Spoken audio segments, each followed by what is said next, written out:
നവകേരളം കിഫ്ബിയിലൂടെ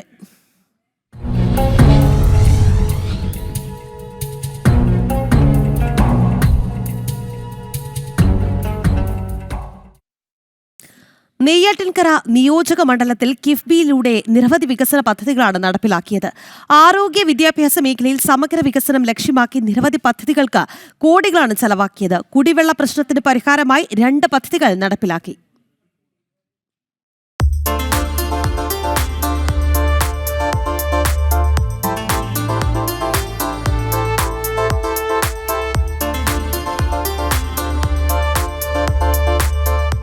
Kerala infrastructure investment fund board അഥവാ കിഫ്ബി വിവിധ മേഖലകളിൽ അടിസ്ഥാന സൗകര്യ വികസനങ്ങൾ ഒരുക്കുന്ന കാര്യത്തിൽ മാതൃകയാകുകയാണ്.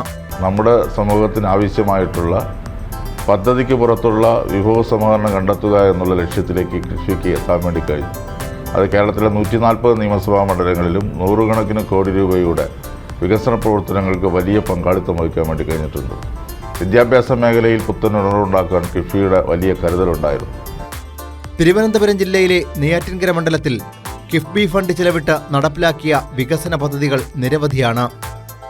നെയ്യാറ്റിൻകര അസംബ്ലി മണ്ഡലത്തിലെ ഒട്ടേറെ വിദ്യാഭ്യാസ സ്ഥാപനങ്ങൾ ഹൈടെക്കായി വികസിപ്പിക്കുന്നതിന് കിഫ്ബി ഫണ്ട് സഹായകരമായി.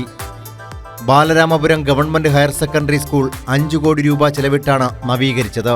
സ്കൂളിന് പുതിയ മന്ദിരങ്ങൾ നിർമ്മിക്കുകയും അടിസ്ഥാന സൗകര്യങ്ങൾ വർദ്ധിപ്പിക്കുകയും ചെയ്തു. Kulathoor government vocational higher secondary സ്കൂളും 3 കോടി രൂപ ചെലവിൽ കിഫ്ബി ഫണ്ട് ഉപയോഗിച്ച് നവീകരിച്ചു. നെയ്യാറ്റിൻകര ബോയ്സ് ഹയർ സെക്കൻഡറി സ്കൂളിനും ലഭിച്ചു 5 കോടി രൂപയുടെ കിഫ്ബി ഫണ്ട്. ഈ തുക ചെലവിട്ട് സ്കൂളിന് പുതിയ മന്ദിരങ്ങൾ നിർമ്മിക്കുകയും ക്ലാസ് മുറികൾ ഹൈടെക്കായി നവീകരിക്കുകയും ചെയ്തു. Perumpazhuthoor government higher secondary school KIIFB ഫണ്ടിൽ നിന്ന് 3 കോടി രൂപ ചെലവിട്ടാണ് നവീകരിച്ചത്. നെയ്യാറ്റിൻകര മണ്ഡലത്തിലെ കാരോട് അതിയന്നൂർ കുടിവെള്ള പദ്ധതികൾക്കായി കിഫ്ബി ഫണ്ടിൽ നിന്ന് 126 കോടിയോളം രൂപ ചെലവിട്ടു. കുടിവെള്ള പദ്ധതി നമുക്കറിയാം, കേരളത്തിൽ അങ്ങോളം കുടിവെള്ളവുമായി ബന്ധപ്പെട്ട് ഒട്ടനവധി പ്രയാസങ്ങൾ നേരിട്ടിരുന്നു. നമുക്ക് 44 നദികളും ഒട്ടനവധി ജലാശയങ്ങളും വിസ്തൃതമായ കായലുകളുമൊക്കെ ഉണ്ടെങ്കിലും ശുദ്ധജല വിതരണം ശുദ്ധീകരിച്ച് എത്തിക്കുക, എല്ലാവർക്കും അത് എത്തിച്ചു കൊടുക്കുക എന്നുള്ളത് ഒട്ടനവധി പ്രയാസങ്ങളും പ്രശ്നങ്ങളും നേരിട്ടിരുന്നു. അവിടെയാണ് കിഫ്ബിയുടെ ഒട്ടനവധി കുടിവെള്ള പദ്ധതികൾ യാഥാർത്ഥ്യമായത്. നെയ്യാറ്റിൻകര അസംബ്ലി മണ്ഡലത്തിൽ 2 പദ്ധതികൾക്കാണ് അതിനുവേണ്ടി ഫണ്ട് അനുവദിച്ചത്. നെയ്യാറ്റിൻകരയുടെ സമഗ്ര വികസനം കിഫ്ബി പദ്ധതികളിലൂടെ യാഥാർത്ഥ്യമായെന്ന് കെ ആൻസലൻ MLA പറഞ്ഞു.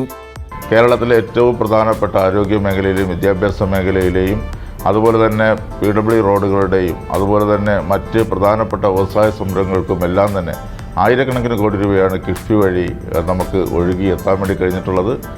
കേരളത്തിൽ ഒരുപക്ഷെ ഈ അടുത്ത 25 വർഷക്കാലത്തിനകത്ത് നടപ്പാക്കാൻ വേണ്ടി കഴിയുമായിരുന്ന കാര്യങ്ങൾ ഈ കഴിഞ്ഞ 1-2 പിണറായി സർക്കാരിൻ്റെ കാലത്ത് തന്നെ പൂർത്തീകരിക്കാൻ വേണ്ടി കഴിഞ്ഞിട്ടുള്ളത് കേരളത്തെ അതിവേഗം മുന്നോട്ട് കൊണ്ടുപോകാൻ വേണ്ടി കഴിഞ്ഞിട്ടുണ്ട് എന്ന യാഥാർത്ഥ്യമാണ്.